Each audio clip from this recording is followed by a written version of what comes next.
Знаете ли, че под водите на язовир Копринка се крие една от най-значимите древни столици на България? Севтополис, градът на тракийския цар Севт III, е построен в края на 10 век по.М. и е бил политическият и културен център на могъщото Одрийско царство. Археолозите откриват Севтополис през 1948 г., докато изграждат язовира, разкривайки уникална градска структура с ясно планирани улици, крепостни стени, царски дворец и внушителен храм на Дионис. Градът впечатлява с напредналото си градоустройство и канализация, рядкост за времето си.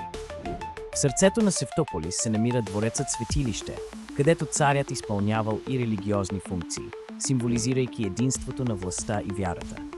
Археологическите находки, златни и сребърни съдове, монети, надписи свидетелстват за богатството и широките връзки на траките с гръцкия свят. Днес Севтополис остава потопен, но неговата слава напомня за една отминала цивилизация, която е формирала българските земи и оставила дълбока следа в историята на Балканите.